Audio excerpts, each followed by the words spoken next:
Share जो है वो कदरन बचा हुआ है। घटोत्तरी तो हो रही है लेकिन उतनी नहीं है कि वो कम से कम जस्टिफाई कर सकती है। ओपिनियन पोल में जनता के लिहाज से सीएम मनोहर लाल खट्टर का कार्यकाल कैसा रहा ये आपको बता दें। ओपिनियन पोल में सीएम के तौर पर खट्टर को कैसा आंका जा रहा है। अच्छा कहने वाले 54.57%, खराब कहने वाले 19.04%, राय व्यक्त नहीं करने वाले 26.39% लोग, मतलब अधिसंख्य लोग कह रहे हैं कि मनोहर लाल खट्टर बढ़िया तरीके से काम करते रहे। और अब बात करते हैं युवाओं और रोजगार की। तो बड़ा सवाल यह कि क्या खट्टर सरकार ने सूबे की बेरोजगारी को खत्म किया है? क्या खट्टर सरकार ने रोजगार का संकट खत्म किया? इस बारे में 56.45% कहते हैं हां, 39.57% कहते हैं नहीं, और नहीं कह सकने वाले 3.98% हैं। और किस सीएम के कार्यकाल में सबसे ज्यादा विकास हुआ, जब ये पूछा गया, ये सवाल इसलिए पूछा गया ताकि अगर कहीं कोई ऐसी राय है जो दिल में कुछ और है और जुबान पर कुछ और, तो स्थितियां साफ हो जाएं। तो बहरहाल उस पर कहने वाले भूपेंद्र सिंह हुड्डा को 40.51% अच्छा मानते हैं, 35.94% मनोहर लाल खट्टर को अच्छा मानते हैं, 14.18% ओम प्रकाश चौटाला को अच्छा मानते हैं और 9.37% लोग अन्य को अच्छा मानते हैं।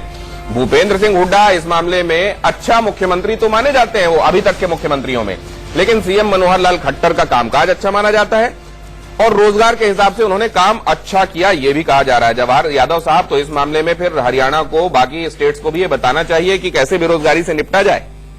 देखिए, हरियाणा की जो सबसे बड़ी समस्या थी, अभी तक जो सरकारी नौकरियों में बंदरबाट होती थी, दो नेता तो देश के हरियाणा के एक पूर्व मुख्यमंत्री और एक उनके बेटे जो राज्यसभा के भी सांसद रहे हैं और वैसे भी पावरफुल है, दोनों अलग अलग पार्टियों का आज प्रतिनिधित्व करते हैं, दोनों के दोनों जेल में बंद है। आज मैं बताता हूं, अगर मैं कांग्रेस के समय में जनरेट कैसे की, मैं आपसे ये जानना चाहता हूं। मैं ये बताना चाहूं, ऐसे ही जो वर्तमान है इनके निकल आएगा कि इस नेता का बेटा ये लगा, इस नेता का बेटा इस पोस्ट पे लगा। ये भारतीय जनता पार्टी की मनोहर सरकार है जिसमें किसी ब्रेक पर जाना है। अजय शुक्ला साहब, रोजगार के हिसाब से चीजें क्या बेहतर हुई है क्या, और सीएम को इसका क्रेडिट जाता है क्या? अजय शुक्ला साहब, प्राथमिकता दी। निश्चित रूप से दिनेश, इस चीज को हर कोई कहता है हरियाणा में जब बात होती है कि एक लंबे समय बाद में यह स्थिति आई है कि कोई ऐसा मुख्यमंत्री आया है जहां खर्ची पर्ची के बिना रोजगार मिल रहा है, और रोजगार मिला है। इस चीज को लेकर के निश्चित रूप से हम नहीं कहते, आप नहीं कहते, मतलब आप भी सहमति दे रहे हैं। इसी नोट पर ब्रेक लेना होगा। अभी महाराष्ट्र आगे है, 7 बजे महाराष्ट्र पर भी चर्चा होगी। एक छोटे से ब्रेक के लिए रुकेंगे, हाजिर होते हैं। हरियाणा और महाराष्ट्र ओपिनियन पोल। योगेंद्र यादव साहब, आपने इस ओपिनियन पोल के अभी तक के आंकड़ों को किस तरीके से देखा और वहां आपके हिसाब से जमीनी हकीकत क्या है?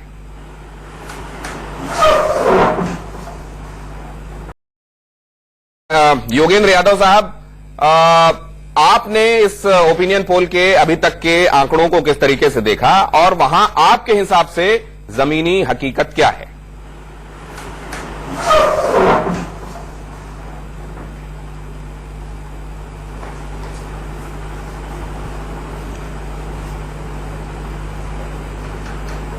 हेलो, योगेंद्र यादव साहब, जी जी प्लीज,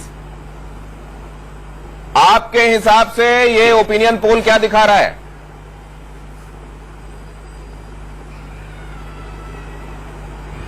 माफ कीजिएगा, कुछ गलतफहमी हुई है। मैंने पहले भी कहा था, बाद में फिर कहना चाहता हूं कि ओपिनियन पोल पर टिप्पणी देने की मुझे बात नहीं हुई थी। मैं क्योंकि खुद एक पोलस्टर रहा। आपके हिसाब से प्लैंक्स क्या हैं? क्या चुनावी मुद्दे हैं इस बार और हवा किधर की दिखाई दे रही है? कि मैं किसी भी ओपिनियन पोल पर कोई टिप्पणी दूं, जो चुनावी मुद्दे हैं, हवा का रुख देखना आप लोगों का काम है, मेरा काम नहीं है। आप जो बताएंगे समझ के बताएंगे। जो चुनाव के मुद्दों के बारे में मैं इतना ही कहना चाहता हूं। हम एक पंक्ति में सारी बात कहते हैं, निकम्मी सरकार, विपक्ष भी बेकार। ये हरियाणा की आज की स्थिति है। एक तरफ सरकार जो कि अपने वादों पे बिल्कुल झूठी उतरी है, वो सरकार जिसने हरियाणा का फायदा करने के बजाय नुकसान किया है, और दूसरी तरफ मुख्य विपक्षी पार्टियां, चाहे कांग्रेस हो, इनेलो हो, जेजेपा हो, जो जनता की निगाह में इतनी डिस्क्रेडिटेड हैं। इसलिए हरियाणा में आज विपक्ष नहीं, एक प्रतिपक्ष की आवश्यकता है।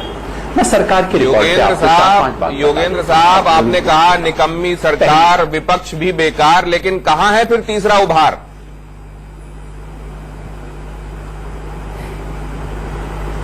जी, अब आप मुझे अनुमति दें तो मैं यही कहूं कि स्वराज की सीटें अब की बार, क्योंकि आप जुमले में पूछ रहे थे, जुमले में जवाब दे दिया। अब मैं गंभीर बात आपको बता देता हूं साथ में, वो ये कि सरकार का जो अपना रिकॉर्ड रहा है, 5 बात मैं आपको सिर्फ गिना दूं। भारतीय जनता पार्टी ने 2014 में कहा था कि भाई कांग्रेस ने प्रदेश पे बहुत कर्ज चढ़ा दिया। उस समय प्रति व्यक्ति हरियाणा पे कर्ज था 28,000 रुपया, आज हो गया है 63,000 रुपया, दुगने से ज्यादा। बीजेपी ने कहा बेटी बचाओ, पिछले 5 साल में हरियाणा में रेप 1.5 गुना हो गए हैं, लड़कियों का अपहरण 2 गुना हो गया है। तीसरी बात, बीजेपी ने कहा था नशा घटाएंगे, पिछले 4 साल में हरियाणा में दारू की बिक्री 1.5 गुना बढ़ गई है, 21 करोड़ लीटर से बढ़ के 32 करोड़ लीटर हो गई है। चौथी बात, मुख्यमंत्री ने दावा किया किसानों की फसल का एक एक दाना खरीदा है, खरीदेंगे, खरीदा है। आंकड़े मेरे हाथ में हैं, कुल मिला के इन्होंने 11% खरीदा है हरियाणा में बाजरा और सरसों की फसल का। पिछले साल जो अधिकतम था उसमें 29% खरीदा, 3 में से 1 दाना भी नहीं खरीदा। 5वीं और सबसे बड़ी बात, बेरोजगारी। इस समय हरियाणा बेरोजगारी में पूरे देश में नंबर 1 पे है। देश में है 8% बेरोजगारी, हरियाणा में है 28%। और वो सरकार अपनी पीठ थपथपा रही है। अपने वायदे पूरा करना तो छोड़िए, हरियाणा में जब 3 बार बड़े संकट हुए, एक हिसार में रामपाल वाले मामले में, दूसरा पंचकुला में सच्चा सौदा वाले मामले में, और तीसरा जबकि जाट आरक्षण के दौरान रोहतक, हिसार, रोहतक झज्जर सब जगह जल रहा था, सब में सरकार नदारद थी, भाग गए थे ये लोग।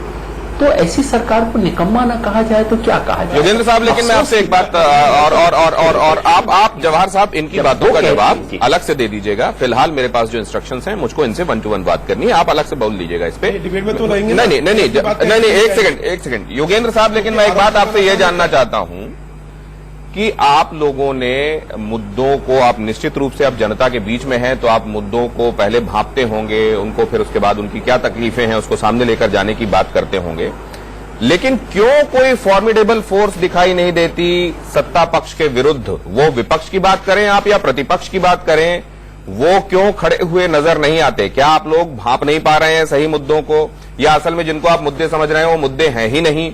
और क्यों ऐसा होता है कि विपक्ष के तौर पर कहीं कुछ अगर कंसोलिडेट होता हुआ नजर भी आता है तो फिर वो हो जाता है जो आम आदमी पार्टी और स्वराज का हुआ?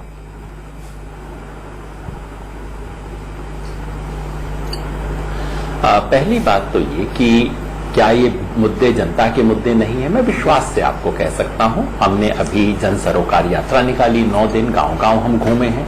आप अपने किसी भी रिपोर्टर को हरियाणा के किसी भी गांव मोहल्ले में खड़ा कर दीजिए, उससे पूछिए कि भाई बेरोजगारी की समस्या है या नहीं। आप मेरी बात मत मानिए, आप अपने आप देख लीजिएगा। दूसरा ये कि हाँ, इसके बावजूद विपक्ष खड़ा क्यों नहीं हो पा रहा, ये बहुत बड़ा सवाल है। और मैं समझता हूं कि हरियाणा में जो विपक्ष की स्थिति है, दिक्कत यह है कि इन सबके पुराने कुकर्म ऐसे हैं और इसकी फाइल ऊपर तक कहीं ना कहीं है। इनमें से जो मुंह खोलता है उसको फाइल दिखा दी जाती है कि चुप हो जा, ये सब चुप हो जाते हैं। दिक्कत ये है, पिछले 2 महीने से, पिछले 3-4 दिन से कांग्रेस वाले कुछ बोलने लगे हैं। इससे पहले तो कांग्रेस वाले मुंह नहीं खोल रहे थे, कुछ बोल नहीं रहे थे, बाकी पार्टियां बोल नहीं रही थी। ये हरियाणा का दुर्भाग्य है। और इसकी वजह से, क्योंकि आज की तारीख में ले दे के बड़ी पार्टियां हैं, जिनके पास बड़ा पैसा है, जिनके पास बड़ा पुराना जनाधार है, और ले दे के पहली जिम्मेवारी तो उनकी बनती है, और जिनकी पहली जिम्मेवारी है वो लोग कुछ नहीं कर रहे हैं। चलिए, जिनकी पहली जिम्मेदारी है वो कुछ नहीं कर रहे हैं। आप इस पर एक काउंटर ओपिनियन भी ले लें। आपने जो कहा उस पर जवाब देने के लिए भारतीय जनता पार्टी के नुमाइंदे यहां पर हैं। कोई जवाब आपको लगता है क्या जो बाय करने लायक है आपके हिसाब से? सर देखिए, ताज्जुब हो रहा है, एक सफोजिलिस्ट व्यक्ति ये कहता है मैं आंकड़ों पर टिप्पणी नहीं करूंगा। साहब मत कीजिए, आपका विशेषाधिकार है, पर एक नेता के नाते तो आंकड़ों पर टिप्पणी करेंगे ना, या तो इनको सही कहिए या इनको गलत कहिए। ये नेता के नाते तो टिप्पणी करेंगे। दूसरा, इन्होंने कहा निकम्मी, मतलब योगेंद्र यादव जी से ऐसे शब्द सुनकर, मैं इनका व्यक्तिगत रूप से बड़ा सम्मान करता रहा हूं, इनको देखकर हमने बहुत सी चीजें सीखी होंगी सर्वे के मामले में, परंतु वो कहते हैं निकम्मी सरकार। निकम्मी सरकार इसलिए, ये जिस क्षेत्र से आते हैं उसी क्षेत्र से मैं हूं। वहां बाजरे का रेट 1250 था, मनोहर सरकार ने वो 2000 रुपए कर दिया केंद्र की सरकार ने। आज ये जाएं, वहां पता चल जाएगा कि लोग किसान किसके साथ है। एक मिनट सर, बहुत संक्षेप में अपनी बात कीजिए। ऐसा नहीं है कि ये बोलेंगे हम नहीं बोलेंगे, नहीं, बहुत संक्षेप में कहिएगा। हाँ, संक्षेप में कह रहा हूं। दूसरा, इन्होंने कहा जो मुख्य विपक्षी दल है जिनको लड़ना चाहिए था वो लड़ नहीं रहे हैं, तो इसका मतलब आप तो कहीं दौड़ में है ही नहीं, तो इसलिए गलतफहमी। दूसरा, इन्होंने कहा कि 3 जगह झगड़े हुए, दंगे हुए, और ये कहते हैं कि वो निकम्मी थी, क्योंकि ये कहते हैं कि सर इस ओपिनियन पोल से जुड़ा हुआ कुछ और आंकड़ा है जो वक्त रहते हमको जनता को बताना है। प्लीज प्लीज सर, राजीव के पास जाएं, हम आपके पास लौट रहे हैं, आते हैं ना आपके पास।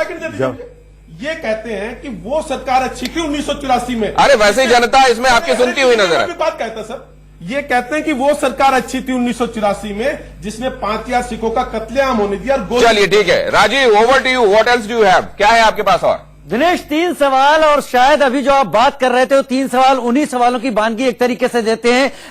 चेहरा, मुद्दा और प्रभाव। चलिए प्रभाव की बात करते हैं। 370 का ऐसा मुद्दा है जो राष्ट्रीय मुद्दा है, लेकिन उसका असर पूरे देश में विधानसभा चुनाव तक में महसूस होता है। 370 पर मोदी सरकार के फैसले को कैसे लेते हैं, आंकड़े आप देख रहे होंगे। 88.18% लोग सही बता रहे हैं, गलत बता रहे हैं 5.03 लोग, और कह नहीं सकते 6.79% लोग। एक बड़ा अंतर है। 370 का असर हरियाणा के चुनाव में सीधे सीधे परिलक्षित होता दिख रहा है, और यह असर डाल रहा है। मुख्यमंत्री पद के लिए पहली पसंद क्या है, यह भी खास है, क्योंकि चेहरा सामने रखने की बात होती है। दिनेश, मनोहर लाल खट्टर 50.26%, भूपेंद्र सिंह हुड्डा 28.86%, अभय चौटाला 4.79%, कृष्णपाल गुर्जर सांसद हैं फरीदाबाद से 3.42%, योगेंद्र यादव जी जो हमारे साथ जुड़े हुए हैं 0.30% लोग, अन्य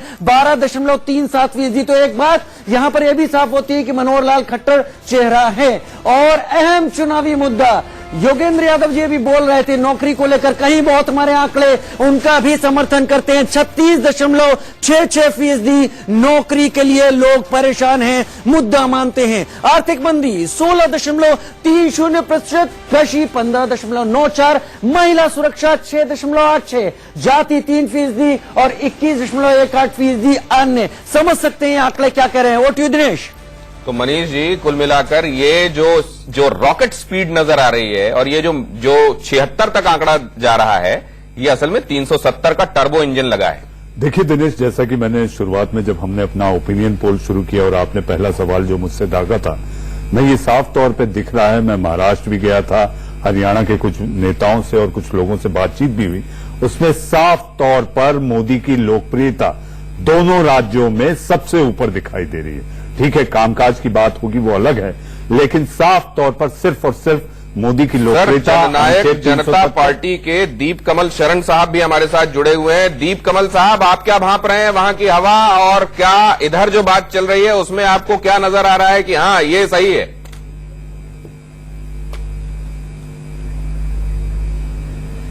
देखिए, हम तो लोगों के बीच में हैं जी, और सब चीजें भांप रहे हैं, लेकिन इस ओपिनियन पोल की एक बात मुझे समझ नहीं आई कि आपने इंडियन नेशनल लोकदल को कॉलम में रखा है और जननायक जनता पार्टी को का कॉलम ही नहीं है। मुख्यमंत्री के नाम पर भी दुष्यंत चौटाला का नाम ही नहीं है। ये बात मेरी समझ से बाहर है। क्या ये किसी ऐसी एजेंसी ने किया है जो हरियाणा की स्थिति से वाकिफ नहीं है? इसका मेरे पास एक आधार है ये बात कहने का।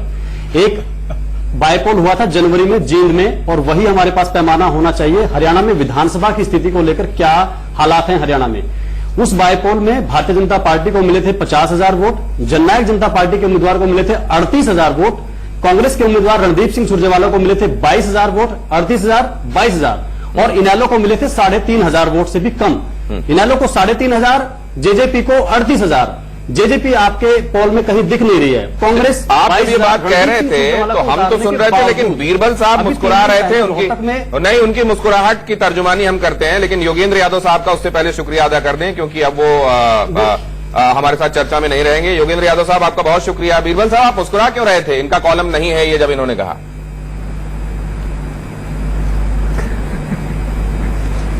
ये तो आप ही बता सकते हैं बेहतर। नहीं, लेकिन आपको लगता है क्या जिनको फॉर्मिडेबल माना जाता रहा कभी हरियाणा की पॉलिटिक्स में, असल में वो एकदम कहीं नेपथ्य में चले गए नजर आ रहे हैं, लेकिन उनकी पार्टी के समर्थक और उनकी पार्टी के लीडर्स इस हकीकत को अभी भी मानने के लिए तैयार नहीं है। क्या ऐसा है या वाकई कॉलम होना चाहिए?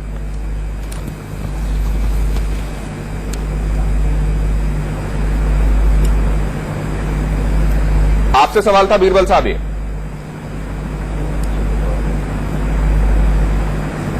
मुझसे प्रश्न कर रहे हैं आप? ये जी आप ही से किया था मैंने, लेकिन अभी ब्रेक पर जाना होगा। आप के पास आवाज जल्दी जाती और जवाब मिल जाता। तो क्या वाकई भारतीय जनता पार्टी, मनोहर लाल खट्टर इतने प्रासंगिक हो गए हैं कि बाकी सब कहीं किनारे चले गए हैं, या कहीं पर कुछ को कम देखा जा रहा है इस ओपिनियन पोल में? एक छोटे से ब्रेक के बाद हाजिर होते हैं।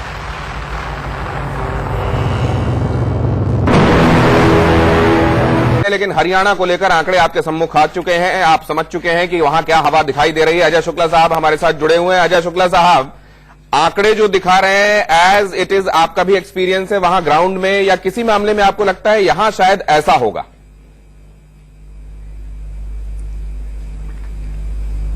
देखिए, मुझे लगता है कि निश्चित रूप से हमारे जो आंकड़े हैं ओपिनियन पोल के, वो काफी हद तक मेल खाते हैं, जो मेरी भी सोच है। निश्चित रूप से मुझे लगता है कि 75% जो सीटें हैं वो भारतीय जनता पार्टी ले जाती मुझे नजर सर, एक बात बहुत संक्षेप में देखिए, इसमें एक आंकड़ा यह दिखाता है कि अभी तक के सबसे बढ़िया मुख्यमंत्री जनता को हुड्डा लगते हैं, लेकिन इस बार मुख्यमंत्री के तौर पर पसंद कौन है? तो मनोहर लाल खट्टर लगते हैं। इसकी सीधी तर्जुमानी ये नहीं है क्या कि ये असल में मोदी सरकार को, वहां पर भी मोदी सरकार की छाया है मैंडेट में?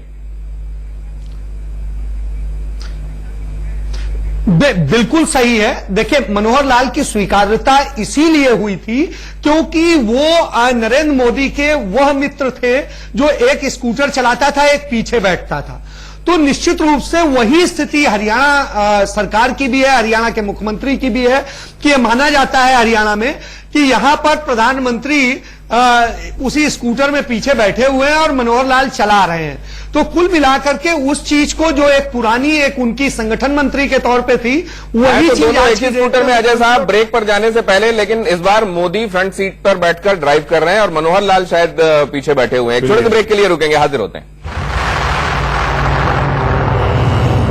की सरकारें हैं, मोदी सरकार के दूसरे कार्यकाल में ये पहले विधानसभा चुनाव हैं। इंडिया न्यूज पोल स्टेट ओपिनियन पोल में हमने आपको क्या बताया, हरियाणा में जनता का मिजाज कैसा है, हम आपको एक बार फिर बताएंगे कि हरियाणा क्या इंडिकेट कर रहा है, और उसके बाद फौरन ही चलेंगे हम महाराष्ट्र। दोनों ही सूबों में लोगों की धड़कनें, हुक्मरानों की धड़कनें, पॉलिटिकल लीडर्स की धड़कनें बढ़ी हुई हैं। राजीव के पास एक बार फिर चलेंगे और समझेंगे हरियाणा का गणित संक्षेप में, और उसके बाद चलेंगे महाराष्ट्र की तरफ।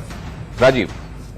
शुक्र दिनेश, और हमारे तमाम दर्शक भी जानना चाहते हैं जो हरियाणा के बारे में हमने बताया, लगातार हरियाणा के बारे में जो हमने लगातार बताया अपने दर्शकों को, एक बार फिर से हम वो वोट शेयर बता देना चाहते हैं। सबसे पहले हरियाणा इंडिया न्यूज पोल स्टेट का सर्वे क्या कहता है, एक बार इस सर्वे को देख लीजिए, आप जान जाएंगे वोट प्रतिशत किस हिसाब से बढ़ रहा है या घट रहा है तमाम पार्टियों का। हरियाणा की बात करें तो बीजेपी को 2014 में 33.04 मिले थे। हालांकि यहां पर हम बता रहे हैं सीट शेयर भी साथ में दिखा दिया हमने। बीजेपी को 27.6% का वोट शेयर है, इनेलो को 18.3% का है, कांग्रेस को 20.8%, बीएसपी को 16.1% का, और अन्य 2.64% का वोट शेयर 2019 का जो ओपिनियन पोल दिखा रहे हैं उसमें ले रहे हैं। और इस तरीके से देखा जाए तो बीजेपी क्लियर कट लीड करती हुई सबसे आगे जाती हुई इंडिया न्यूज पोल स्टेट सर्वे में।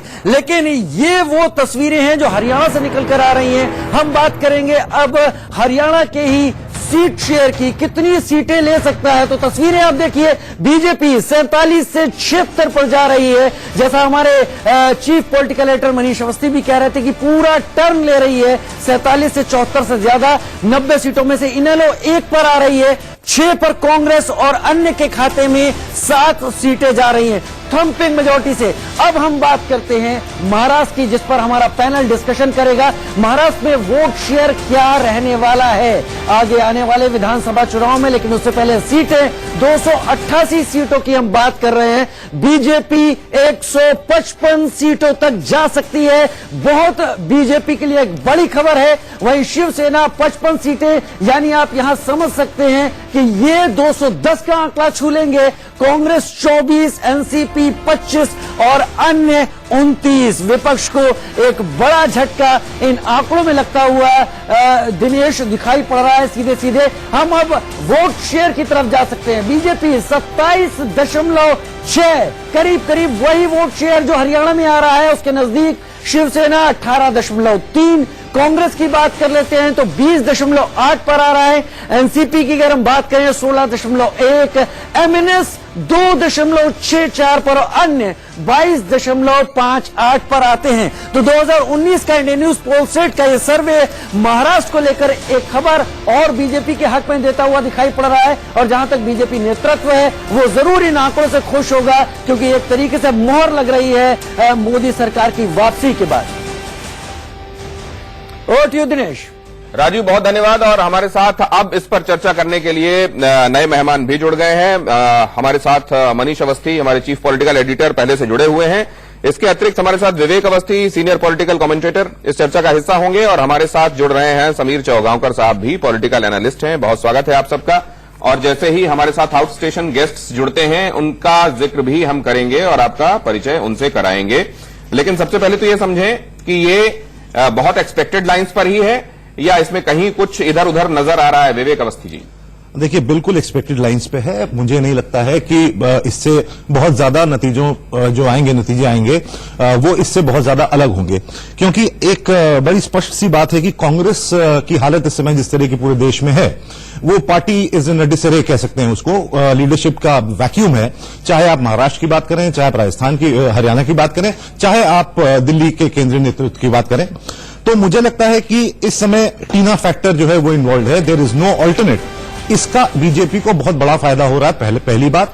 और दूसरी बात, बीजेपी के नैरेटिव को लेके, राष्ट्रवाद को लेके तमाम सवाल उठाए जाते हैं, लेकिन जो सवाल उठाते हैं उनको ये भी समझना चाहिए कि पब्लिक वही सुनना चाहती है जो पॉलिटिकल पार्टी बोलती है। अगर वो सुनना चाहेगी तो सुनेगी, नहीं सुनना चाहेगी नहीं सुनेगी। आप पिछला 2019 का चुनाव याद कर लीजिए। एक नैरेटिव जो उस समय तत्कालीन कांग्रेस अध्यक्ष राहुल गांधी ने उठाया था, उनके पास एक ही नारा था, जगह जगह जाके बोले चौकीदार चोर है, लेकिन वो नहीं चला। समीर चौगांवकर साहब, एक बात आपसे मैं ये समझना चाह रहा हूं कि हमने जो हरियाणा के संदर्भ में देखा कि वहां की वो पार्टियां जो वहां की क्षेत्रीय पार्टियां, वहां के लोकल एस्पिरेशन वाली पार्टियां कहरा रही थी, उनका जनाधार गजब सिमटता हुआ नजर आ रहा है। लेकिन यहां पे वो रीजनल पार्टीज फिर भी अपना वोट शेयर बचा पा रही हैं, इसकी वजह क्या है? महाराष्ट्र की अगर आप बात करें तो मैं आपसे ये बात क्लियर करना चाहता हूँ कि महाराष्ट्र में अगर रीजनल पार्टीज में अगर आप देखेंगे तो शिवसेना और एनसीपी एक दो बड़ी पार्टियां रही है। शिवसेना का एक अपना गढ़ रहा है और शिवसेना का एक अपना शाखा बेस एक सिस्टम रहा है, संगठन बहुत मजबूत रहा है। लंबे समय से शिवसेना ने हिंदुत्व की राजनीति महाराष्ट्र के अंदर की है। मुझे लग रहा है कि उसको जो कोर शिवसेना और एनसीपी एक दो बड़ी पार्टियां रही है। शिवसेना का एक अपना गढ़ रहा है और शिवसेना का एक अपना शाखा बेस एक सिस्टम रहा है, संगठन बहुत मजबूत रहा है। लंबे समय से शिवसेना ने हिंदुत्व की राजनीति महाराष्ट्र के अंदर की है। मुझे लग रहा है कि उसको जो कोर वोटर है, उसका जो कैडर बेस है वो उसके साथ जुड़ा हुआ है। हालांकि उसकी सीटें कम हो रही है। आप अगर देखेंगे कि पिछली बार उसको 63 सीट्स कुछ मिली थी और इस बार उसको 55 सीटें दिखा रहे।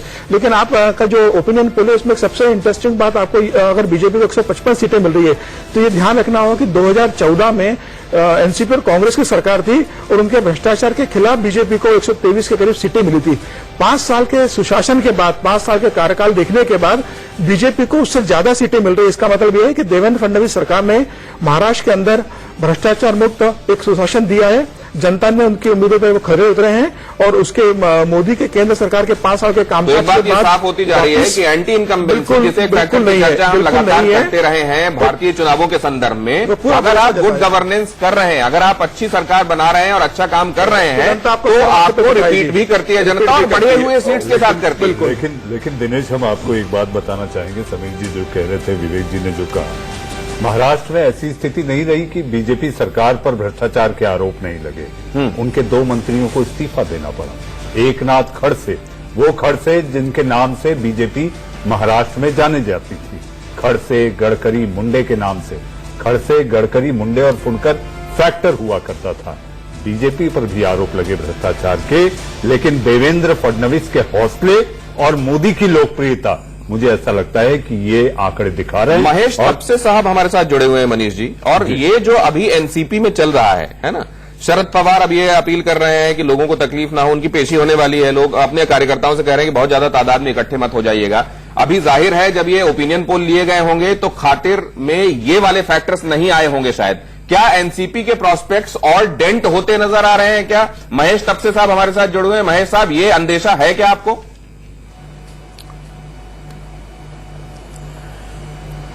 देखिए, सबसे पहले तो शरद पवार जी की कोई पेशी नहीं हो रही है। वो स्वयं वहां पे कल ईडी के ज्वाइंट डायरेक्टर या जो भी डायरेक्टर वहां पे होंगे उनसे मुलाकात करने जा रहे हैं। अभी तक ऐसा कोई फॉर्मल उनके पास समन्स आया नहीं है, लेकिन क्योंकि किसी याचिकाकर्ता ने उनके ऊपर एक इल्जाम लगाया है और उसके ऊपर ईडी ने एक एफआईआर लॉन्च किया है, तो पवार सबको लगा कि हमको उन्होंने जाना चाहिए और बात करना चाहिए। अभी जहां तक एनसीपी की बात या जो आंकड़े आप दिखा रहे हैं, वो आंकड़े बहुत ज्यादा सही ऐसे मैं नहीं मानता। ठीक है, हमारी पोजीशन सरकार में वीक थी, लेकिन पिछले 5 साल में महाराष्ट्र में कोई चमत्कार भाजपा और शिवसेना की सरकार नहीं कर पाई। महाराष्ट्र में बहुत सारे मुद्दों पर सरकार को अपयश मिला है। जो वायदे उन्होंने 2014 के घोषणा पत्र में किए थे, वो सारे वायदे बीजेपी की सरकार महाराष्ट्र में भूल चुकी है। और एक विंडिकेटिव एजेंडा लेके महेश जी, जितनी भी स्टेट लेवल की पार्टीज हैं उनको जी महेश जी, चमत्कार नहीं कर पाई, लेकिन आपके शासन के कामों को उजागर जरूर कर दी जो इनके पक्ष में जाते दिख रहे हैं। इसके अलावा देखिए, महाराष्ट्र को 18% का आरक्षण देवेंद्र फडणवीस सरकार ने दिया। ऐसा महाराष्ट्र में इन्होंने क्या किया? राम कदम साहब भारतीय जनता पार्टी के हमारे साथ जुड़ गए हैं। आपके लिए हरियाणा से भी अच्छी खबर है और आपके अपने स्टेट से तो है ही। कदम साहब आपके पास लौटते हैं, हम आपसे सुनेंगे हम सचिन अहिर साहब आपकी आगे की बात, लेकिन सबसे पहले राम कदम साहब, कम से कम ये ओपिनियन पोल तो ये कहते हैं कि आपको बधाई दे दी चाहिए, लेकिन आपको क्या लगता है ये जिसका जिक्र अभी किया जा रहा है, वहां का लीडरशिप, वहां किए गए काम या गुड गवर्नेंस, असल में बहुत सारे लोगों की विवेचना ये भी है कि मोदी जी ने जिस तरीके का एक तरीके से फुल थ्रॉटल आप लोगों को पुश दिया है, ये वही नजर आ रहा है आंकड़ों के तौर पर कि आप 155 पर जा रहे हैं। आप मानते हैं इसको?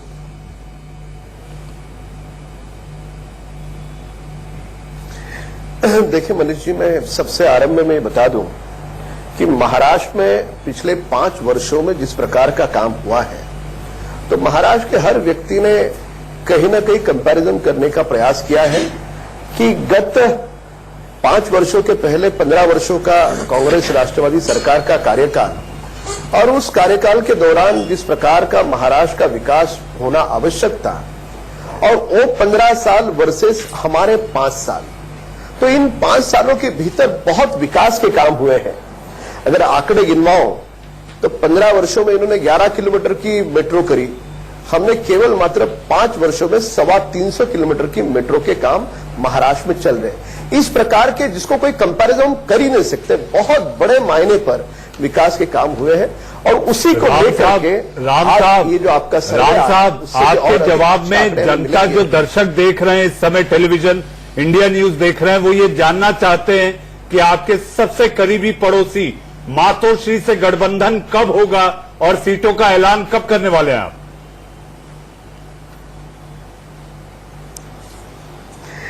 देखिए, गठबंधन के विषय में इसके पहले ही महाराष्ट्र के मुख्यमंत्री और शिवसेना के पक्ष प्रमुख उद्धव ठाकरे जी दोनों ने स्पष्ट किया है और हमारे राष्ट्रीय नेता ने भी स्पष्ट किया है, इस संदर्भ की सही समय पर घोषणा होगी।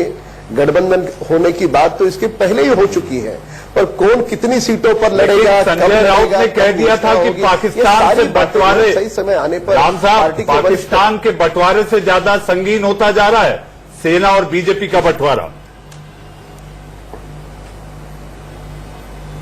नहीं, ये मीडिया के लिए और विरोधी दल के लिए संगीन है, हमारे आपसी विषय के लिए कोई संगीन नहीं है। बहुत ही जल्द नवरात्रि के दिन जैसे शुरू होते हैं वैसे ही अच्छी खबर आपके सामने आएगी। पितृपक्ष की वजह से रुका हुआ है मनीष जरूर जी। ये आएगी कि आप शिवसेना के प्रवक्ता हमारे साथ जुड़ गए हैं। देवेंद्र फडणवीस दिल्ली में, बिल्कुल बिल्कुल, देवेंद्र फडणवीस अमित शाह और नड्डा के साथ अभी बैठक कर रहे हैं। हाँ वही पकड़ा है, वो नवरात्रि में आपको सामने दिखाई दे जाएगी डिश, और वो अच्छी होगी, टेस्टी होगी, वो ये कह रहे हैं। लेकिन हमारे साथ हम सचिन अहीर साहब का भी स्वागत करते हैं, शिवसेना के प्रवक्ता हैं, उनसे भी हम समझ लेंगे कि क्या नवरात्रि में ये खुशखबरी मिल रही है। पहले हमने देखा था कहीं मनमुटाव इस बात को लेकर था, और वो सतह पर भी आया था कि पोर्टफोलियोज किस तरह से मिले थे सेंटर में सरकार के चुने जाने के बाद मोदी गवर्नमेंट 2.0 में, और अब क्या इसको लेकर भी कहीं कोई संशय है? सचिन भाई, मेरा आपसे एक सवाल है, दिनेश के सवाल के अलावा एनसीपी से सेना में आकर कैसा लग रहा है? सारे जहां से अच्छा महसूस कर रहा हूं और अलग चश्मे से देख रहा हूं कि क्या सरकार की उपलब्धि रही है और किस तरह से सरकार काम कर रही है, और उसके नतीजे चरण जी आपको दिख रहे हैं कि जिस तरह से जो पोल और अच्छा लगेगा अगर गठबंधन हो जाएगा। आप बने रहिए हमारे साथ, हम दो आंकड़ों की चर्चा और कर लें, दो फैक्टर्स आपको और दिखा दें कि कौन से वो काम है जिस पर अगर ऐसा मैंडेट आ रहा है 155 वाला, तो कौन से वो काम है जिस पर मुहर लग सकती है। क्या एमएलए के काम से लोग खुश हैं, सीएम के काम से खुश हैं, पीएम के काम पर असल में मुहर लगने वाली है, या कोई दूसरे काम किए गए हैं जिन पर लोग खुश हैं? तो इसमें अगर आप देखें तो देवेंद्र फडणवीस पर ज्यादातर लोग 35.57 अधिसंख्यक सीएम के काम से, उसके बाद अगर आप देखें तो 29% के आसपास दिखाई दे रहे हैं जो पीएम के काम से खुश होंगे, और एमएलए उसके बाद आता है। लोकल एमएलए यहां तीसरे नंबर पर है, जबकि हरियाणा में वो नंबर 1 पर था। यहां 25.39% एमएलए जो हैं एमएलए के काम पर लोग कह रहे हैं कि हम वोट देंगे।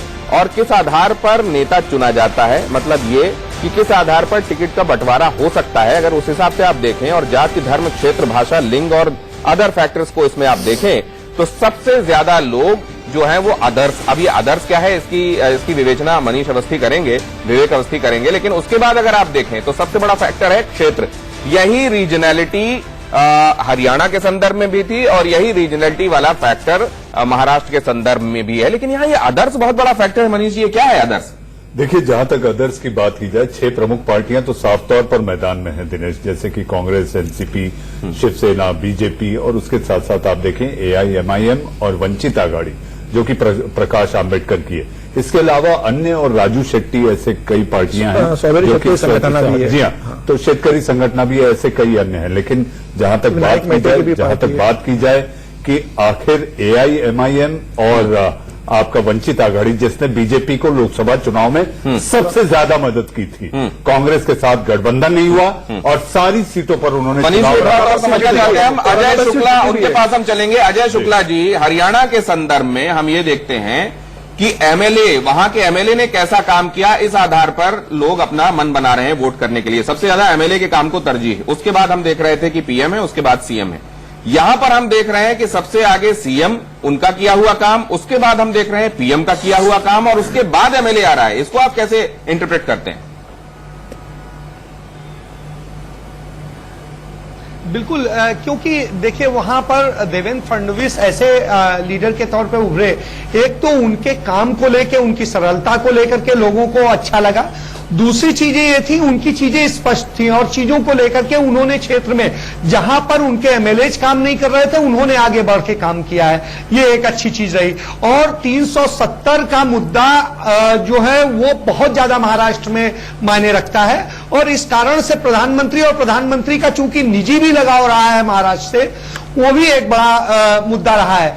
और एक हिंदू चेहरा, हालांकि शिवसेना बार बार कहती थी, लेकिन इस बार हिंदू विकल्प जो था वो विकल्प भारतीय जनता पार्टी में आ गया है। तो भारतीय जनता पार्टी को इस तरह से करके 3 तरह से फायदा मिलता दिख रहा है। इसलिए भारतीय जनता पार्टी एक बहुत बेहतरीन तरीके से परफॉर्म करती वहां दिख रही है, और वहां के मुख्यमंत्री एक इतने बेहतरीन चेहरे के तौर पे उभर रहे हैं जो लेकिन ये जो बात कही अभी, जिसका शायद क्योंकि इसको कहीं भी लोग वहां पर जब आप बात करते हैं तो वो ये नहीं कहते कि नहीं साहब हम तो पीएम के नाम पर यहां किसी को भी खड़ा कर दो हम वोट दे देंगे, लेकिन असलियत यही समझ में आ रही है। और शायद नरेंद्र मोदी भी इस बात को भांप रहे हैं, तभी उन्होंने जाकर महाराष्ट्र में जब वो खास तरीके की स्थानीय पगड़ी पहनकर जो अपनी बात कही, उन्होंने ये कहा कि हम कश्मीर की बात करके नारा लगाते थे ना, अब नारा ये लगाना है कि हमको नया कश्मीर बनाना है। वो जानते हैं कि मुद्दा कौन सा है और किस पर वोट पड़ने वाले हैं।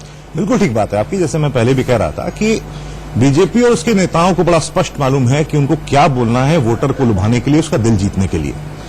दूसरी तरफ अगर आप देखें तो एक जो टीना फैक्टर है, देयर इज नो अल्टरनेट, वो बहुत बड़ा फैक्टर है इन दोनों प्रदेशों के चुनाव में। अगर आप बात करते हैं हरियाणा की, हरियाणा में खट्टर साहब से बड़ा चेहरा कौन है? जो दूसरा नंबर हमने दिखाया था वो हमने कांग्रेस के हुड्डा साहब का दिखाया था, शायद 28% या कुछ के साथ। लेकिन जब कुमारी शैलजा को प्रदेश का अध्यक्ष नियुक्त किया जाता है एन चुनाव से पहले, और उनकी सीएम कैंडिडेट्स में कहीं दूर दराज तक गिनती नहीं होती है, इसका क्या मतलब है? क्या कांग्रेस से एक बड़ी चूक हुई है? नंबर 1। दूसरी चीज मैं कहना चाहूंगा कि इसी चीज को आप एक्सपोज कर लीजिए महाराष्ट्र के संदर्भ में। महाराष्ट्र में आज के समय अशोक चव्हाण कहां हैं? कहीं दिख नहीं रहे हैं। कौन है अध्यक्ष? आप अभी किसी आम आदमी से पूछ लें कि कांग्रेस का अध्यक्ष कौन है, शायद ही वो बता पाए कि अध्यक्ष कौन है। तो कांग्रेस एक बहुत ही भयंकर लीडरशिप क्राइसिस से गुजर रही है। विवेक जी, मैं आपको जो बताना चाहूंगा, आपने एक ऐसा सवाल खड़ा किया जो कांग्रेस के लिए अपने आप में सबसे बड़ा सवाल है। कांग्रेस में महाराष्ट्र जैसे प्रदेश में पहली बार 4 अध्यक्ष हैं। आप ये सोचिए कि रीजनल बेसिस पे अगर जो पार्टी अध्यक्ष बनाएगी तो भला चुनाव के रण में कैसे जीत पाएगी? और राष्ट्रीय अध्यक्ष जब उनके पास प्रॉपर नहीं है, इंटरिम है, तो आप समझ सकते हैं उस पार्टी की क्या स्थिति है, क्या दशा है, और उसके नेताओं की क्या मनोदशा होगी इस समय, जो अब चुनाव फेस करने जा रहे हैं और लोगों से वोट मांगने जा रहे हैं। हम ये भी बताएंगे कि महाराष्ट्र में सीएम के तौर पर चेहरे की जब बात होती है तो किस पर लोग ज्यादा अकीदा रखते हैं, किस पर ज्यादा भरोसा रखते हैं। लेकिन उससे पहले समीर चौगांवकर साहब, ये जो बात हो रही है, देयर इज नो ऑल्टरनेटिव, टीना जिसको हम कहते हैं, ये ऑल्टरनेटिव क्यों नहीं है? मुझे तो ये लगता है ऑल्टरनेटिव है, लेकिन ऑल्टरनेटिव की तरफ लोगों का ध्यान ही नहीं जाता क्योंकि उनमें कोई उनको उम्मीद नजर नहीं आती। ऑल्टरनेटिव नहीं है ऐसा नहीं है, ऑल्टरनेटिव है लेकिन उसमें प्रॉमिस नहीं है। मुझे लग रहा है, मतलब मैं आपकी बात का जवाब दूं उसके पहले मैं एक बात का जिक्र करना चाह रहा था कि जैसे आपने ओपनिंग पहले बताया कि 35% लोगों ने सीएम के काम के आधार पर वोट देने की बात कही है।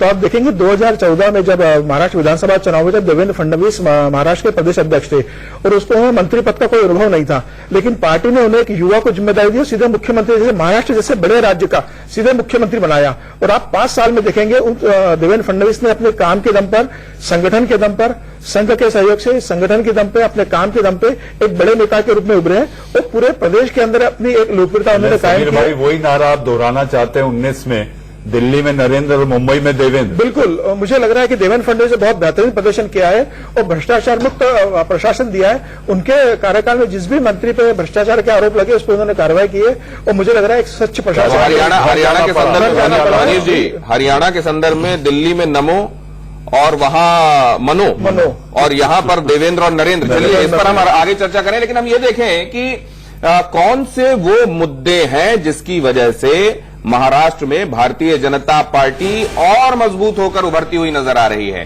क्या बीजेपी को किसान कर्ज माफी नीति से फायदा होगा? हां कहने वाले हैं 60.17%। हरियाणा के कंपैरिजन में यह नंबर और बढ़ गया। नहीं कहने वाले हैं 35.18% और कह नहीं सकते वाले हैं 4.65%। हरियाणा में 50% लोग थे जो कह रहे थे हाँ, यहां 60.17% लोग हैं जो बीजेपी किसान कर्ज नीति को मानते हैं कि ये बड़ा पोल प्लैंक होगा पॉजिटिव भारतीय जनता पार्टी के लिए। क्या 12% मराठा आरक्षण से भी लोग प्रभावित हैं? सहमत कहने वाले 65.62%, असहमत 29.20%, कह नहीं सकते वाले हैं 5.18, मतलब % मराठा आरक्षण से भी लोग प्रभावित हैं। सहमत कहने वाले 65.62%, असहमत 29.20, कह नहीं सकते वाले हैं 5.18, मतलब ये दोनों ही बड़े पोल प्लैंक्स हैं। मतलब ये दोनों ही भारतीय जनता पार्टी के प्रोस्पेक्ट्स को गति देने वाले इंजन के तौर पर काम करने वाले फैक्टर्स हैं। क्या आप इस बात से सहमत हैं मनीष? देखिए, ये सही बात है कि देवेंद्र ने इन सारे मुद्दों को गंभीरता से लिया और आगे बढ़ाकर चीजों को कहीं न कहीं एक ऐसे मुकाम पर लाके खड़ा किया कि जहां पे एक असहमति की बात थी, लोग अब देवेंद्र के साथ, देवेंद्र की बात और देवेंद्र की सोच के साथ आगे बढ़ रहे हैं। लेकिन एक बात मैं और कहना चाहूंगा दिनेश, वो साफ तौर पे ये दिखाई देता है कि देवेंद्र ने लाख कोशिशें की, सारी बातें, लेकिन बीजेपी के अंदर भी एक अंदरूनी कला है। वो कला ये है कि कांग्रेस और एनसीपी से जो तमाम बड़े नेता बीजेपी में एंट्री कर रहे हैं और वो कार्यकर्ता जो कई सालों से बीजेपी के लिए अपना सर्वस्व न्यौछावर किया था, उसके टिकट पर अगर संकट दिख रहा है तो मुझे ऐसा लगता है कि बीजेपी को इससे भी जूझना होगा। तो ये तो सब है मनीष जी। अब ये जो नए 2 खिलाड़ी आज जिन्होंने भारतीय जनता पार्टी को ज्वाइन किया, हरियाणा में वो चुनाव लड़ेंगे, तो आपको नहीं लगता कि दरी कनात बिछाने वाले कार्यकर्ताओं पर उनको तरजीह मिलेगी? पैराशूट, ये बात तो है दिनेश, आप ये समझिए, ये बात तो साफ तौर पर होती है, हर राजनीतिक दल में होता है। लेकिन बीजेपी को खासकर वो जब शिवसेना के साथ उनके बीच तालमेल अभी तक नहीं बन पाया है, बात चल रही है पुणे मुंबई की सीटों को लेकर, बंटवारे को लेकर बात चल रही है, ऐसी स्थिति में पार्टी के भीतर भी ये सारी बातें होना मुझे ऐसा लगता है। राम कदम साहब, कम से कम वो पार्टी जो कहती है कि एक आम कार्यकर्ता एक चाय बेचने वाला प्रधानमंत्री बन सकता है, एक आम कार्यकर्ता जिसने अपना जीवन खपाया है पार्टी की सेवा में, उसको उसका ड्यू मिलता है। ऐसे में जब कोई पैरा ड्रॉप होता है और उसको तरजीह मिल जाती है उस आदमी के ऊपर जिसने वहां दरियां बिछाई हैं, कुर्सियां लगाई हैं, माइक चेक किया है, 1 2 3 1 2 3 किया है, उसके लिए बेचारे का 1 2 3 हो जाना यूं पार्टी में टिकट मिलते समय बड़ा दिक्कत हो जाती है इससे।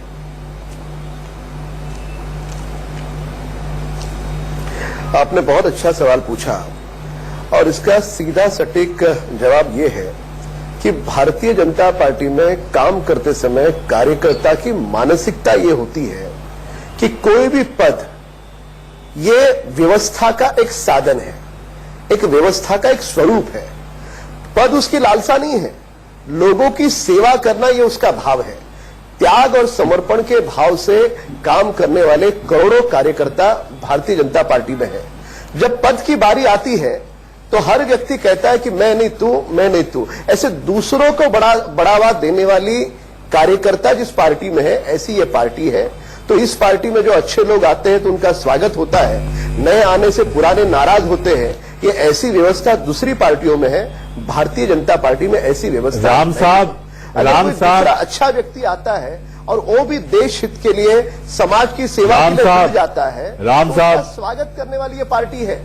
इस पार्टी में केडर। हाँ जी राम जी, पहला सवाल मेरा जो सबसे, आपने हेलमेट बहुत बांटे हैं मुंबई में, क्या आपको पता था कि ट्रैफिक नियम में कोई बदलाव होने वाला है?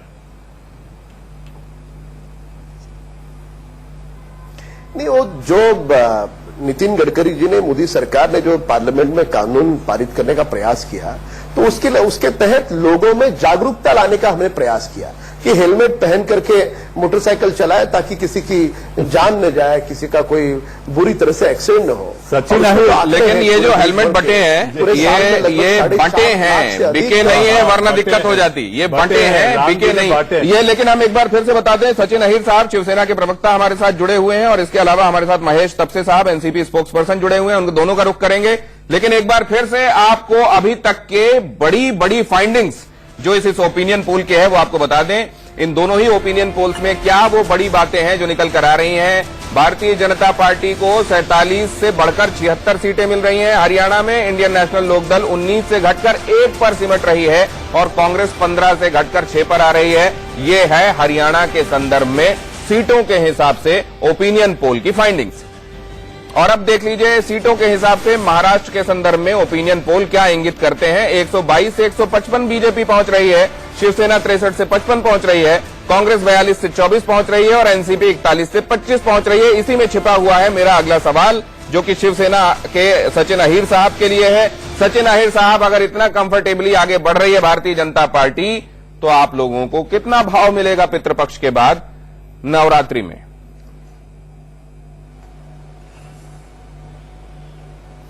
तो दशहरे के सम्मेलन में ही पता चलेगा आप लोग को कि क्या भाव हमारा है और क्या नहीं है।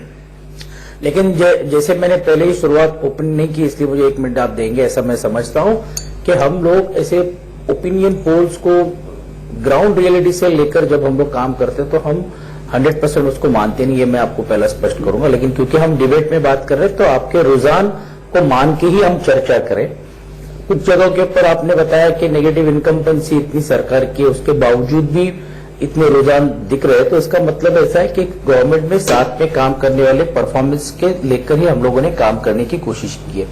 रहा सवाल ये जो रुझान या जब इसके फाइंडिंग्स आते तो कोई भी सर्वे कोई एक दिन पहले नहीं आता, ये कुछ महीने पहले रहा होगा या बाढ़ की भी चर्चा हुई, सबकी चीज हुई। उसके बाद भी शिवसेना ने जिस तरह से आक्रामक रीति से पीक बीमा के बारे में जो काम किया और साथ ही साथ में बाढ़ के बाद जो लोगों को मदद की, इसका रिजल्ट भी आगे के काल में हम लोगों को मिलेगा। और अगर आंकड़ों के रुझान पर चलिए, आपकी असहमति दिखाई देती है। बात कर रहे हैं, पिछला रिजल्ट आगे हम जाएंगे। सचिन जी, मैं ये कहना चाहता हूं कि ठीक है, अभी ओपिनियन पोल मैंने पहले स्पष्ट कहा ना कि हम ग्राउंड रियलिटी से हम मानते हैं, सचिन हम क्योंकि डिबेट कर रहे हैं तो उसके से सचिन जी, आपकी असहमति आंकड़ों पर दिखाई दे रही है। आदित्य ठाकरे चुनाव लड़ेंगे? एंकर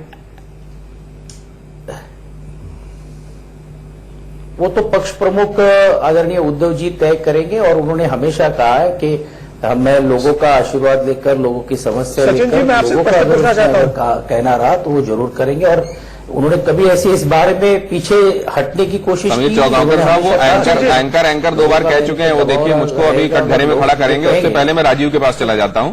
राजीव, ये लगता ये है कि बाकी सब जो फैक्टर्स की बात हो रही है ना, वो सब एक तरफ है और मोदी और उनका मास्टर स्ट्रोक 370 को लेकर वो एक तरफ है, और मोदी का मास्टर स्ट्रोक, उसका पलड़ा बहुत बहुत भारी है। राजीव।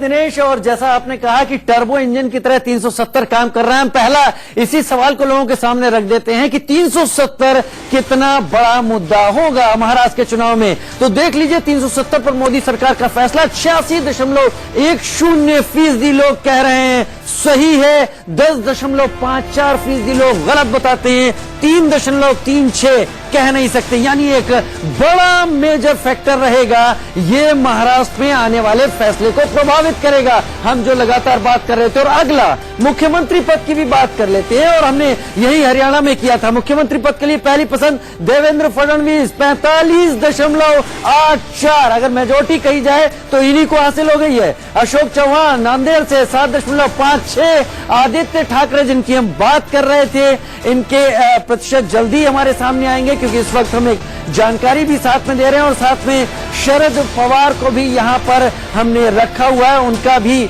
बताएंगे कि उनका कितना रहा। शरद पवार 24.17 और आदित्य ठाकरे 10.87, अन्य 11.56। अब मुद्दे की बात कर लेते हैं कि मुद्दे कौन कौन से प्रभावी है और किस पर वोट पड़ने वाला है। नौकरी 50.69। मुझे ऐसा लगता है पूरे देश में शायद नौकरी एक बड़ी बात होती हुई दिख रही है, हर कहीं लोग इस पर सोच रहे हैं। आर्थिक मंदी 11.37, जाति 2.09, बहुत कम मायने रखती है महाराष्ट्र में।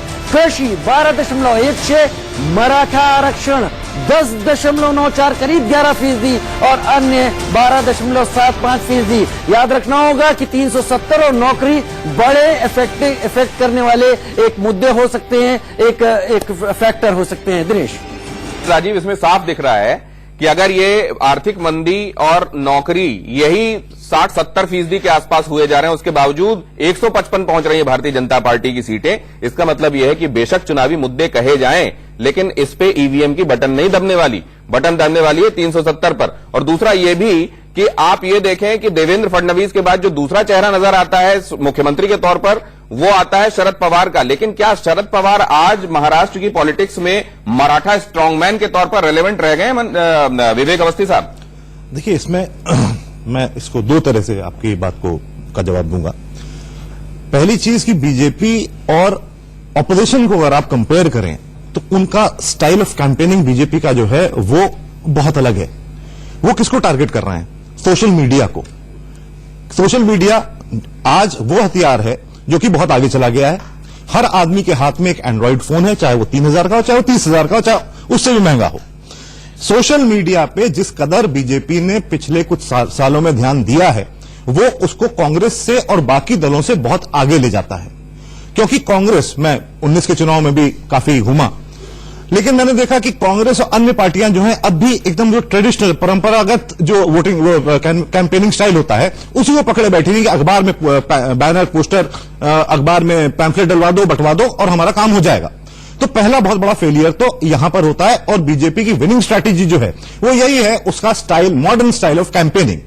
दूसरा क्या है कि यहां पर अगर आप पवार साहब की बात करें, विद ऑल ड्यू रिगार्ड्स, बहुत बड़े नेता हैं, बहुत वरिष्ठ नेता हैं, पुराने नेता हैं, लेकिन पवार साहब की उम्र आज 78 है, 78 साल के हैं। नहीं लड़ने का ऐलान उन्होंने पहले जी, कर दिया। और देवेंद्र फडणवीस को अगर आप उनसे जक्सटपोज करें, देवेंद्र फडणवीस जो है उनकी उम्र केवल 49 है।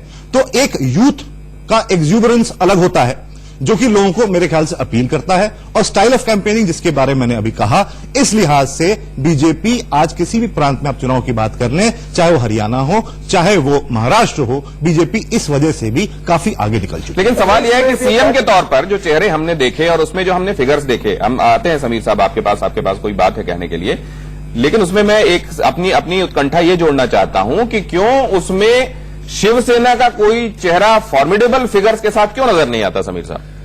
देखिए, शिवसेना एक रीजनल पार्टी है। शिवसेना का बेसिकली जो पूरा ध्यान रहता है वो बीएमसी की तरफ रहता है, और आप देखेंगे कि जो भारतीय जनता पार्टी है उसने संघ के साथ अपने संगठन को बहुत बड़ा मजबूत किया है, और एक कैडर आधारित पार्टी है। शिवसेना का एक पॉकेट है जिसके अंदर शिवसेना है, आप बंबई कह सकते हो, थोड़ा कोंकण का एरिया कह सकते हो, लेकिन आप अगर बीजेपी को देखेंगे तो आप बीजेपी पूरे महाराष्ट्र में बीजेपी आज जमीन से जुड़ी हुई पार्टी बनी है, और इसी का कारण है कि पिछले चुनाव में क्या मनीष, हमने जो देखा था, नरेंद्र मोदी बढ़ी हुई सीटों के बावजूद केंद्र में अपने सहयोगियों को अकोमोडेट करते नजर आए थे। ये बात अलग है कि उधर नीतीश कुमार इस बात से नाराज थे कि हमको वैसा कुछ क्यों नहीं मिला जैसा हम चाह रहे थे, और उन्होंने ये भी कह दिया था कि हम अपने मंत्री हटाते हैं। उधर ये भी चर्चा थी कि वो भारी उद्योग से आगे कभी चर्चा क्यों नहीं बढ़ती शिवसेना के संदर्भ में जब बातें होती हैं। क्या अपने अलाइज को लेकर चलना और उनके एम्बिशंस के हिसाब से उनको लेकर चलना, ये दोनों बातें हो रही हैं क्या? आगे शिवसेना भारतीय जनता पार्टी साथ में कैसे चलेंगे, आप क्या देखते हैं?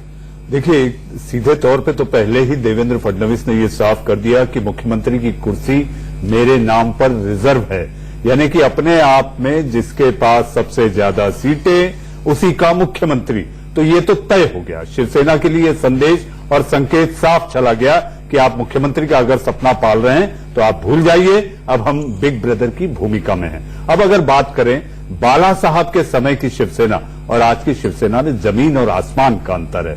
बाला साहब का जो रुतबा, जो दबदबा हुआ करता था, आज वो कहीं मिसिंग है, और अगर उस चीज की छवि को हम रेप्लिकेट करके आदित्य में देखने की कोशिश कर रहे हैं तो मुझे ऐसा लगता है आदित्य अभी बहुत युवा हैं। उद्धव ठाकरे बहुत सक्रिय तौर पर आप देख रहे होंगे कि वो चुनाव लड़ा नहीं उन्होंने, जो कि शिवसेना की परंपरा भी रही है, ठाकरे परिवार लड़ा नहीं, लेकिन आदित्य को लड़ाने को लेकर जैसा कि सचिन अहिर भी एक संकेत के तौर पर कह रहे थे, जो कि दशहरा रैली, दिनेश हम आपको बता दें, महाराष्ट्र में 2 रैली विजयादशमी के दिन सबसे महत्वपूर्ण होती है। एक तो संघ की रैली जो सुबह विजयादशमी उत्सव होता है जिसमें संघ प्रमुख एड्रेस करते हैं, जो सुबह होती है, और शाम को मुंबई में शिवसेना अध्यक्ष शिवाजी पार्क में जो रैली करते हैं वो उनका एजेंडा होता है। तो मुझे ऐसा लगता है जैसा आप कह रहे थे, नवरात्र और इसके पहले नवरात्र में जब ये ऐलान हो जाएगा कितनी सीटें, और उसके दौरान जब विजयादशमी उत्सव की रैली होगी तो उसमें शिवसेना अपना रुख साफ तौर पर साफ कर देगा। और उसके साथ साथ मुझे ऐसा लगता है शिवसेना के पास कोई चारा नहीं बीजेपी की बात सुनने के अलावा, क्योंकि आपने देखा एक ठाकरे का हश्र क्या हुआ, राज ठाकरे आज हाशिए पर नहीं राजनीति में शून्य है। तो आप ये समझिए बीजेपी एक एक कदम जो देवेंद्र के हौसलों के साथ आगे बढ़ रही है, ये आप मान के चलिए कि क्षेत्रीय दल वहां पर पस्त होते मनीष जी, मैं आपकी बात में जोड़ना चाहता हूं। अब 2014 का चुनाव परिणाम देख सकते हैं जिसमें शिवसेना और बीजेपी ने अलग अलग चुनाव लड़ा था। शिवसेना ने गठबंधन नहीं किया था बीजेपी के साथ, और शिवसेना 63 पे सिमट कर रह गई थी और बीजेपी 123 सीटों पर चली गई थी और अपने दम पे सरकार बना ली थी। हालांकि ठीक है कि बाद में राष्ट्रवादी कांग्रेस ने बहुमत सिद्ध करने के लिए समर्थन दिया था। तो मुझे लग रहा है कि यह संदेश साफ है बीजेपी का शिवसेना के लिए में भी एहसास करा दिया था। खाली 2 छत्र राज्य होता था कर दिया है, भी हमने सेंध लगा। मुझे लग रहा है ये बहुत सीधा संदेश है शिवसेना के लिए कि जो बीजेपी पार्टी आपको देती है, आप चुपचाप से छोटे भाई बनकर हमारे साथ सत्ता में आइए, वरना अगर बीजेपी अकेला चुनाव लड़ेगी तो 155 के साथ पूर्ण बहुमत की सरकार बनाएगी और शिवसेना को विपक्ष में बैठना पड़ेगा। तबसे साहब के पास एक बार फिर से हम चलें। तबसे साहब, ये जो बात कही गई जिसका उल्लेख बहुत मजबूती के साथ किया था नरेंद्र मोदी ने जीत के बाद, उन्होंने कहा था कि हम और शिवसेना को विपक्ष में बैठना पड़ेगा। तबसे साहब के पास एक बार फिर से हम चलें। तबसे साहब, ये जो बात कही गई जिसका उल्लेख बहुत मजबूती के साथ किया था नरेंद्र मोदी ने जीत के बाद, उन्होंने कहा था कि हम रीजनल एस्पिरेशन और नेशनल एम्बिशंस को लेकर साथ में चलेंगे, लेकिन वो पार्टियां जो रीजनल एस्पिरेशंस का असल में प्रतिनिधित्व करती रहीं अभी तक, हाल तक, अब वो क्या रीजनल एस्पिरेशन भी भारतीय जनता पार्टी ही उसका रिप्रेजेंटेटिव हो गया है वहां पर, उन तमाम जगहों पर? ये आपको लगता है क्या? और धीरे धीरे वो चाहे एनसीपी हो या शिवसेना हो, जिनको देखा जाता था कि वो अमुक जगह की मजबूत पार्टी है, अब उनकी मजबूती कदरन कमजोर होती जा रही है हर गुजरते दिन के साथ?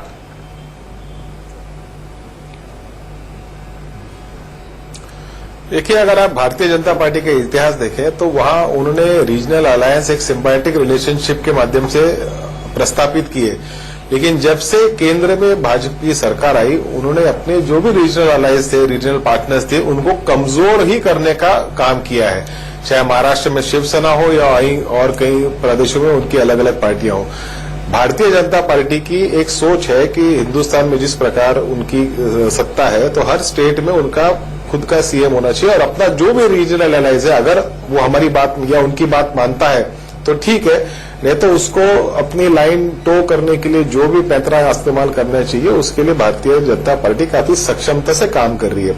आज 5 साल हो गई है महाराष्ट्र के अंदर भारतीय जनता पार्टी और शिवसेना का गठबंधन है। अब ये तो टेक्निकली हम कहते हैं गठबंधन है, लेकिन इस प्रकार से तू मैं दोनों पार्टनर्स के अंदर हो रही है कि शिवसेना विपक्ष में है कि शिवसेना सरकार में है, ये पूरी तरह से पता नहीं लगता।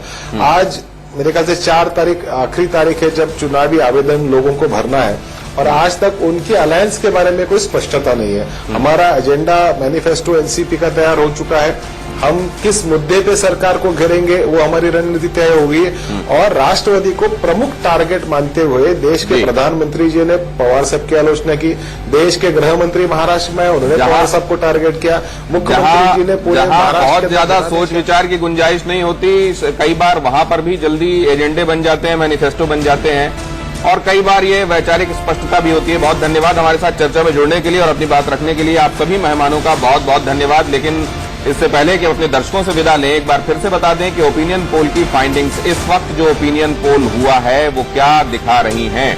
इंडिया न्यूज पोल स्टेट के ओपिनियन पोल के मुताबिक हरियाणा और महाराष्ट्र में ये रही स्थिति। 2014 का विधानसभा चुनाव, 2019 का ओपिनियन पोल क्या कहते हैं नतीजे तब के और अभी का रुझान, वो हमने आपके सामने रख दिया। महाराष्ट्र और हरियाणा दोनों ही जगहों पर बढ़ी हुई सीटों के साथ भारतीय जनता पार्टी वापसी कर रही है, और वहां पर ऑपोजिशन में रही हुई पार्टियां और सिमटती नजर आ रही हैं। और अब वक्त हो चला है हेडलाइंस का, और हमारे मेहमानों का एक बार फिर से बहुत धन्यवाद। बड़ी खबर के प्रस्तुत करता है सच्ची सहेली।